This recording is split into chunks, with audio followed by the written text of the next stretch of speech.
ನಿಜಕ್ಕೂ ಕೂಡ ದುರ್ಘಟನೆ ಇದು. ಕೊಡಗಿನಲ್ಲಿ ಆನೆಗಳ ಕಾದಾಟದ ವೇಳೆ ಮಹಿಳೆ ಸಾವನ್ನಪ್ಪಿದ್ದಾರೆ. ಕುಟುಂಬದ ಮೂವರೊಂದಿಗೆ ಕೊಡಗು ಪ್ರವಾಸಕ್ಕೆ ಬಂದಿದ್ದರು ಮಹಿಳೆ. ಮೂವರಿದ್ದರು, ಜೊತೆಗೆ ಪತಿ ಹಾಗೂ 6 ವರ್ಷದ ಹೆಣ್ಣು ಮಗು. ನೋಡ್ತಾ ಇದ್ದೀರಿ ದೃಶ್ಯಾವಳಿಗಳಲ್ಲಿ.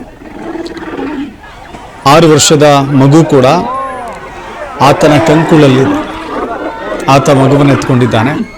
ಹೆಂಡತಿಯನ್ನು ರಕ್ಷಣೆ ಮಾಡಬೇಕು ಅಂತ ಹೇಳಿ ಆನೆಯ ಕಾಲಿನ ತುಳಿತಕ್ಕೆ ಅಥವಾ ಆನೆಯ ಕೆಳಭಾಗದಲ್ಲಿ ಸಿಲುಕಿದ್ದ ಹೆಂಡತಿಯನ್ನು ಎಳೆಯುವ ಪ್ರಯತ್ನ ಮಾಡ್ತಾನೆ. ಅಲ್ಲಿದ್ದವರೆಲ್ಲರೂ ಕೂಡ ಆ ಪ್ರಯತ್ನದಲ್ಲಿದ್ದಾರೆ. ಮಾವುತ ಕೂಡ ಮೇಲಿದ್ದರೂ ತನ್ನ ಪ್ರಾಣವನ್ನು ಲೆಕ್ಕಿಸದೆ ಆತನೂ ಕೂಡ ಆ ಆನೆಯನ್ನು ಹೇಗಾದರೂ ಮಾಡಿ ಕಂಟ್ರೋಲ್ಗೆ ತೆಗೆದುಕೊಳ್ಳಬೇಕು ಅಂತ ಹೇಳಿ ಪ್ರಯತ್ನ ಮಾಡ್ತಾ ಇದ್ದ. ಇನ್ನೊಬ್ಬ ಮಾಹುತ ಹೀಗೆ ಮಾರ್ತಾಂಡ ಕೆಳಗೆ ಬಿದ್ದ ತಕ್ಷಣ ಅಲ್ಲಿಂದ ಓಡೋಡಿ ಬಂದು ದೂರದಲ್ಲಿ ನಿಂತ್ಕೊಳ್ತಾನೆ. ಆದರೂ ಕೂಡ ಆ ಮಹಿಳೆಯನ್ನು ಕಾಪಾಡುವ ನಿಟ್ಟಿನಲ್ಲಿ ಒಂದು ಪ್ರಯತ್ನ ಅಂತೂ ಇದ್ದೇ ಇರುತ್ತೆ. ನಿಜಕ್ಕೂ ಕೂಡ ಬಹಳ ಭಯ ಹುಟ್ಟಿಸುತ್ತೆ ಅದು. ನೋಡಿ, ಯಾವುದೇ ಕಾಡು ಪ್ರಾಣಿಗಳನ್ನು ಹತ್ತಿರದಲ್ಲಿ ನೋಡುವಾಗ ಹೀಗಾಗೋದಿಲ್ಲ.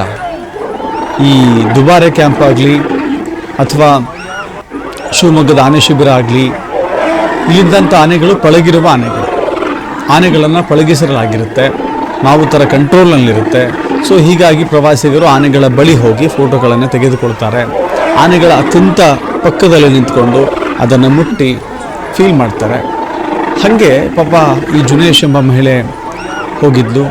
ಆ ಸಂದರ್ಭದಲ್ಲಿ ಆಕೆಯ ದುರದೃಷ್ಟ ಈ ರೀತಿ ಘಟನೆ ಸಂಭವಿಸಿದೆ. ಪ್ರಾಣವನ್ನು ಕಳೆದುಕೊಂಡಿದ್ದಾರೆ.